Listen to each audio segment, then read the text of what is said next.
Jauh di jantung Asia, revolusi pertanian yang tak terduga sedang terbentuk. Di sini ular piton besar tidak hanya bertahan hidup, mereka berkembang biak di kandang yang dikelola dengan hati-hati. Tetapi apa rahasia sebenarnya di balik peternakan ular piton? Makhluk kuat ini berada di pusat industri yang sedang berkembang, memasok kulit kelas atas, obat tradisional, dan bahkan masakan restoran mewah. Dengan 41 spesies yang diketahui, ular piton membentuk salah satu keluarga ular terbesar dan paling beragam di dunia. Tidak seperti banyak ular lainnya, mereka dianggap primitif karena memiliki dua paru-paru yang berfungsi.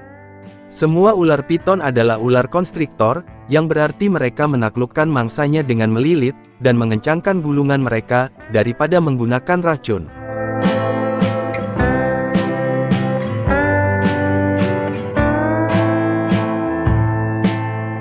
Ular piton dapat hidup selama lebih dari 40 tahun, sementara itu, ular piton memegang gelar ular terpanjang di dunia, yang tumbuh hingga 10 meter panjangnya, dan berat lebih dari 113 kg.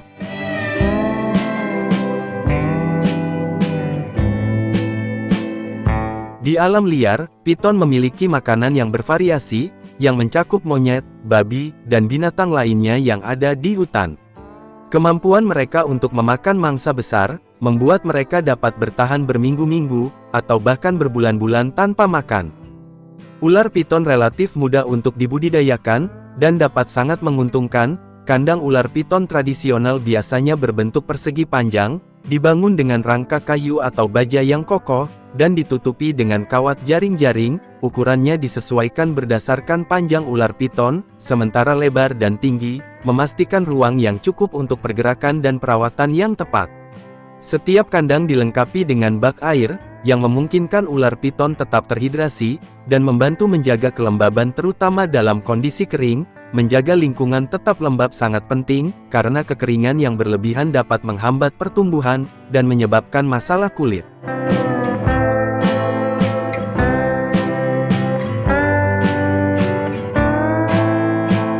Soal makan, ular piton tidak pilih-pilih, tetapi mereka biasanya lebih suka makanan berdarah panas, seperti ayam, bebek, angsa, kelinci, tikus, dan hewan lainnya. Mereka juga akan memakan daging dari ternak unggas, dan bahkan sisa-sisa dari rumah pemotongan hewan.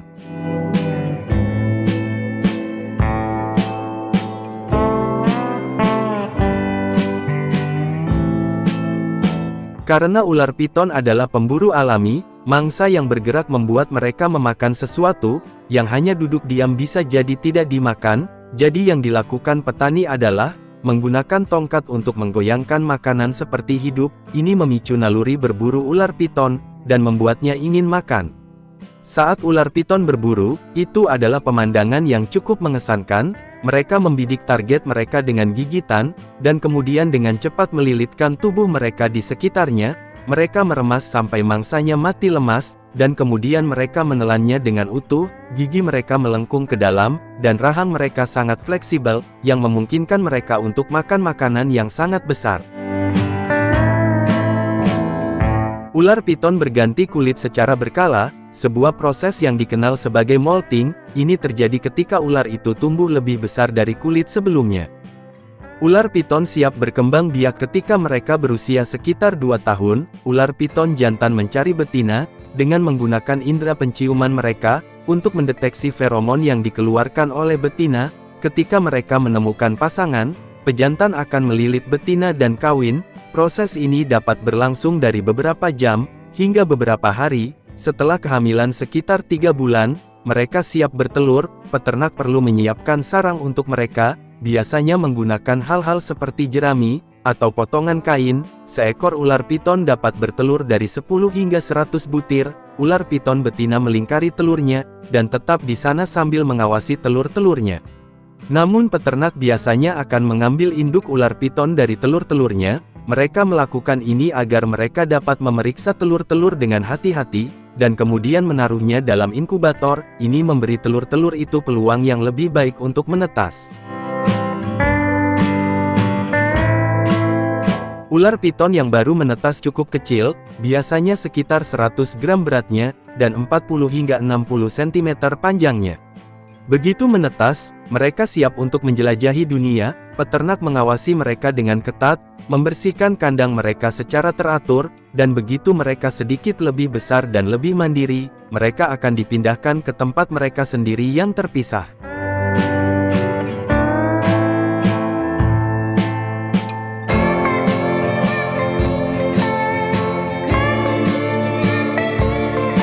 Jadi ketika datang untuk memanen ular piton, itu benar-benar tergantung pada apa yang mereka gunakan. Umumnya mereka dipanen ketika mereka memiliki ukuran dan usia yang tepat untuk dijual, baik kepada konsumen, atau pabrik pengolahan.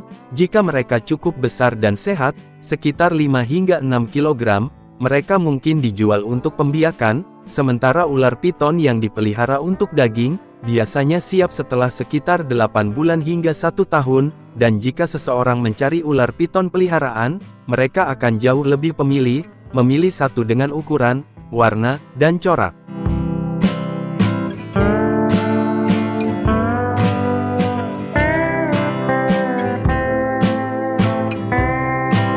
Minyak ular piton memiliki beberapa penggunaan, utamanya adalah populer dalam pengobatan tradisional, yang dipercaya dapat mengurangi peradangan dan meredakan nyeri.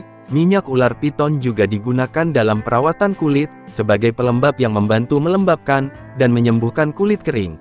Kulit ular piton sangat penting dalam industri mode, sering digunakan untuk membuat barang-barang mewah, seperti tas tangan, sepatu, dan aksesoris lainnya. Orang-orang menyukainya karena tampilan yang unik, tahan lama, dan eksotis. Daging ular piton adalah sumber makanan unik, dengan rasa yang khas, dan tekstur yang keras dan kenyal.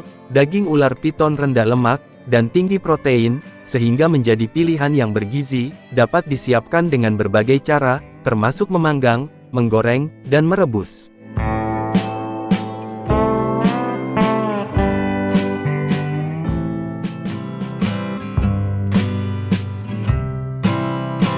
Tahukah kalian bahwa China memproduksi lebih dari 83% daging bebek dunia, dengan sekitar 3,6 miliar bebek setiap tahunnya? Bebek tidak hanya dikenal karena dagingnya yang lezat, dan telurnya yang bergizi, bulunya juga berharga. Dari peternakan, hingga pengolahan, kita akan menjelajahinya kali ini. Bagaimana bebek dibesarkan, bagaimana bulunya diproses, dan bagaimana setiap bagian bebek diproses.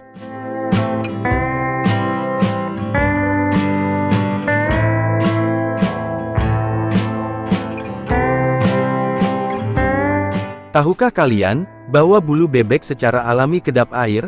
Minyak khusus dari kelenjar di dekat ekornya melapisi bulu, membantu bebek tetap mengapung, dan berenang dengan mudah. Beberapa spesies bebek, bahkan mengubah warna bulunya seiring musim, yang menyatu dengan lingkungannya, terutama selama musim kawin.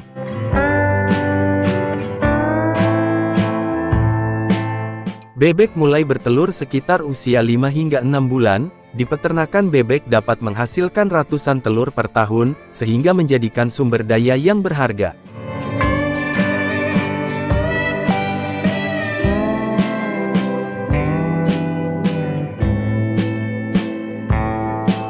Setelah dikumpulkan, telur dicuci dengan hati-hati untuk menghilangkan kotoran, dan kemudian disortir untuk memastikan kualitasnya.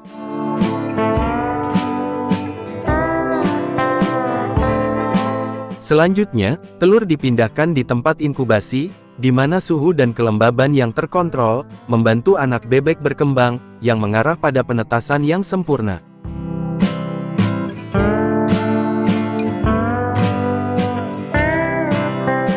Setelah 28 hingga 30 hari, anak bebek kecil yang berbulu halus muncul siap untuk menjelajahi dunia.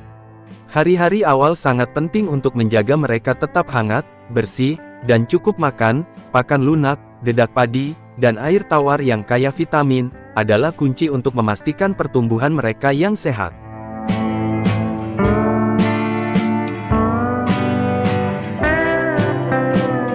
Peternakan bebek benar-benar bergantung pada lingkungan yang tepat. Banyak petani memilih metode lepas liar, membiarkan bebek mencari makan secara alami, seperti serangga dan biji-bijian. Ini menghemat biaya pakan, dan menghasilkan daging dan telur yang lebih lezat dan beraroma. Bebek di peternakan memiliki pola makan yang bervariasi, untuk menjaga mereka tetap sehat dan kuat. Biasanya mereka makan campuran biji-bijian, seperti jagung dan gandum, bersama dengan pakan kaya protein, untuk mendukung pertumbuhan.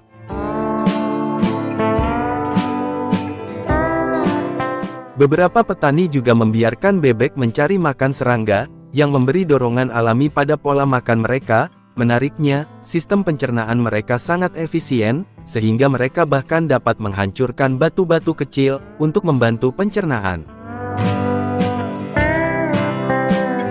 Untuk menjaga bebek tetap sehat, petani memberi mereka vaksinasi yang melindungi terhadap penyakit umum.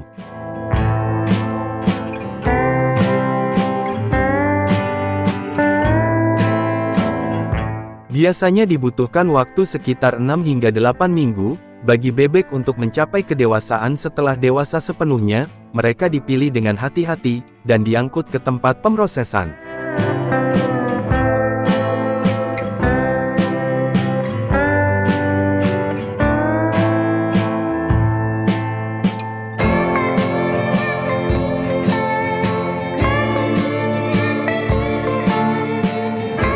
Di tempat pemrosesan, langkah pertama adalah pencabutan bulu. Setelah penyembelihan yang manusiawi, bebek dipindahkan ke tempat pencabutan bulu, di mana bulu-bulunya dicabut dengan hati-hati. Kemudian bebek dicuci bersih untuk memastikan semua bulu dan kontaminan yang tersisa dibersihkan.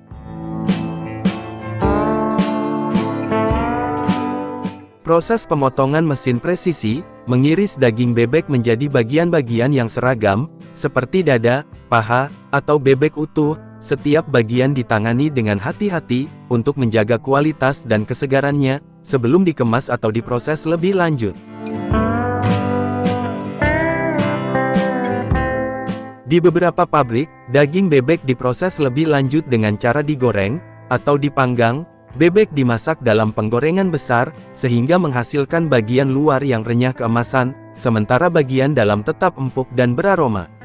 Setelah dimasak, bebek digantung hingga dingin sebelum dikemas. Selanjutnya daging bebek dikemas dengan hati-hati menggunakan mesin otomatis, untuk menjaga kesegaran dan kebersihan. Selain dagingnya yang berharga, bulu bebek juga merupakan produk sampingan yang berharga, yang digunakan dalam berbagai industri, mulai dari tempat tidur, hingga mode. Setelah dikumpulkan, bulu-bulu tersebut diangkut ke pabrik pengolahan. Di sini langkah pertama adalah mencuci dan pengeringan menyeluruh, untuk menghilangkan kotoran, minyak dan segala kotoran yang menempel. Selanjutnya bulu-bulu tersebut mengalami penggilingan, untuk memecah menjadi komponen-komponen yang lebih halus, diikuti dengan proses pencucian kedua. Kali ini mereka melewati sentrifus yang berputar dengan kecepatan tinggi, untuk menghilangkan kelembaban berlebih, dan memastikan kebersihan yang seragam.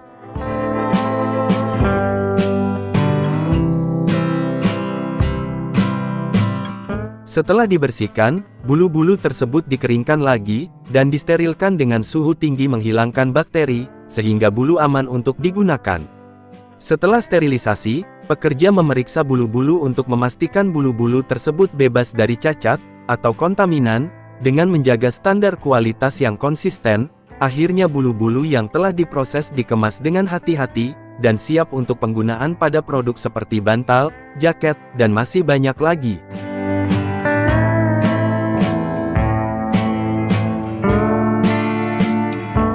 Terakhir, tinggalkan pendapat kalian di kolom komentar tentang video ini, dan beritahu kami, kalian lebih menyukai bebek goreng, panggang, atau rebus, dan beritahu kami juga bagi kalian yang pernah menggunakan bantal dari bulu bebek, apakah nyaman atau biasa saja.